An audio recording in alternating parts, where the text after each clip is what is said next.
Tervist!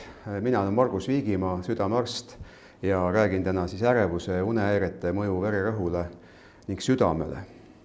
Kõigepealt, kui vaatame, kuidas vererõhu ööpäevane rütm on, siis see korreleerub hästi adrenaliini, noradrenaliini tasemega vereplasmas ja hommikul toimub päris järsk vererõhu tõus, mis on põhjuseks sageli ajuinsultide ja südameinfarktide tekkele. Näete, 120 süstoolse rõhu piires päeval ja langeb siis öösel kusagil 110 juurde, mis on täiesti normaalne, diastoolne rõhk isegi siin 70 juurde, aga hüpertensiivsetel isikutel ja juba hüpertoonia tõvega inimestel on see palju-palju kõrgem ja just see öine langus määrab väga sageli ära selle raskusastme, kui tõsine on tüsistuste oht. See on saanud järjest selgemaks. 2020. aasta ESC või Euroopa kardioloogide seltsi kongressil, mis toimus siis virtuaalselt septembrikuus, ja kus oli 116 000 osalejat, seal Milano professor Gianfranco Baratti näitas väga hästi, et ühel inimesel 4, kellel on kabineti vererõhud normis, on tegelikult öine hüpertensioon ja nende risk, nagu te näete siin vasakul, on isegi kõrgem kui need, kes on siis nii-öelda tavapärased hüpertoonikud, päevased hüpertoonikud. Nüüd lähme kõigepealt unetuse juurde, mis on väga palju ka seotud hüpertensiooniga.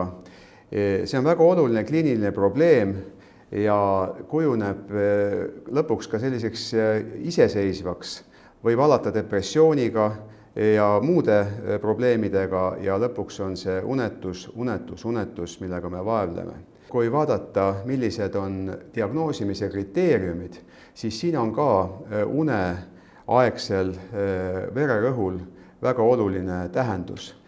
Järjest suuremaks muutub ööpäevase vererõhu monitoorimise tähtsus ja näete, et siin on toodud välja kenasti ööaja siis vererõhud 120 ja 70.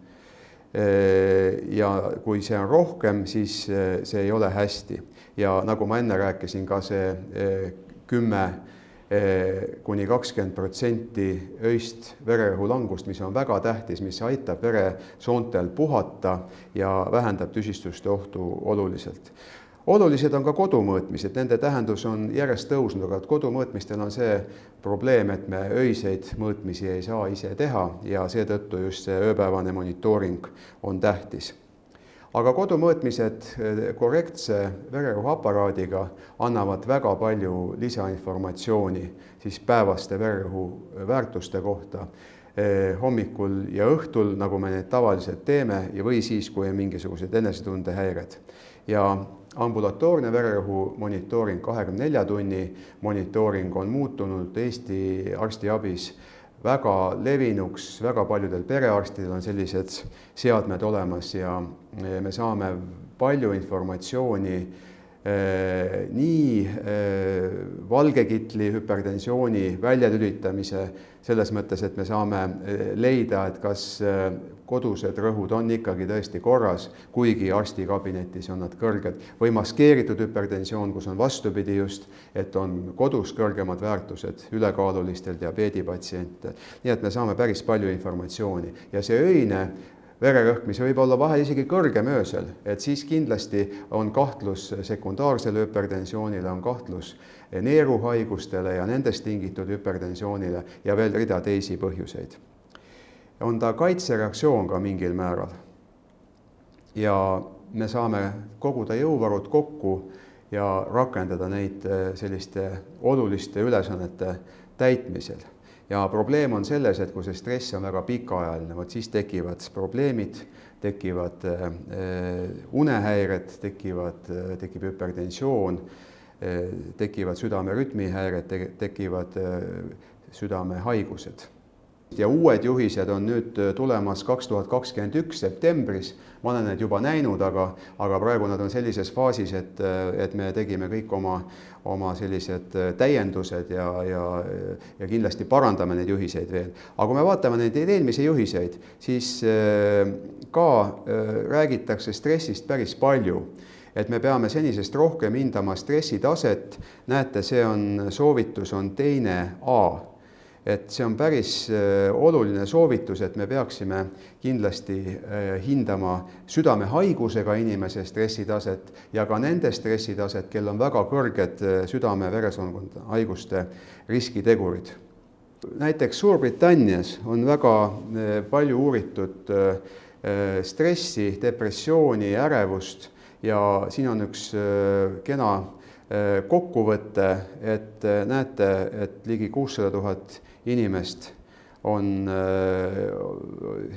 kõrgenenud stressiga ja kui palju sellest. Ja selles südame-veresoonkonna haiguste ennetuses on perearstide osa just olnud hästi suur, et meil on üle 70 perearsti, kelle nimistus on olnud ja on praegu ülikõrge polügeense südame-veresoonkonna haiguste riskiga inimesed. Nad on keskealised inimesed, kellel haigust veel ei ole, aga kelle risk on ülikõrge. Ja nüüd teades seda, me saame õigeaegselt alustada interventsiooni, mittemedikamentoosset valdavalt, kõik need tavapärased riskitegurid, mis tunduvad, et need on niisugused mõõdukad ja natukene vererõhk kõrge, natukene kolesterool kõrge, võib-olla isegi inimene teeb natuke suitsu, mis on tegelikult, suitsetamine on kõige olulisem riskitegur. Nii et need kõik asjad me võtame siis nendel inimestel 500 keskealist on siis interventsioonigrupis, 500 on kontrollgrupis ja see on randomiseeritud uuring. Et ainult sellise randomiseeritud uuringuga on võimalik geneetilise siis lisainformatsiooni polügeense riskiskoori juurutamist Euroopa ravijuhistesse. Peab olema 1, soovitavalt isegi 2 randomiseeritud uuringud, mis annavad positiivse tulemuse, et me saame anda siis sellise kindla soovituse. Ja see Eesti projekt on kindlasti väga oluline ja me saame nüüd need tulemused selle aasta novembri seisuga saame need viimased visiidid tehtud. Aasta aega on see interventsiooniperiood ja me näeme siis, et kas need vastavad surrogaatmarkerid nagu vererõhk, nagu kolesterool, nagu kehakaal, nagu suitsetamine siis muutuvad ja selle tänase loengu juurde tulles une kvaliteet on tegelikult ülioluline inimestele stressitase. Nii et me peame inimest arvestama tervikuna, alates geneetikast, riskiteguritest, elustiilist kuni ka sinna, et arvestama, miks inimene ei maga piisavalt, kui ta ei maga, paljud ei maga ja kui suur on tema psühhosotsiaalne stress, sellest sõltub väga palju inimeste tervis, nii südame-veresoonkonna tervis kui ka üldtervis.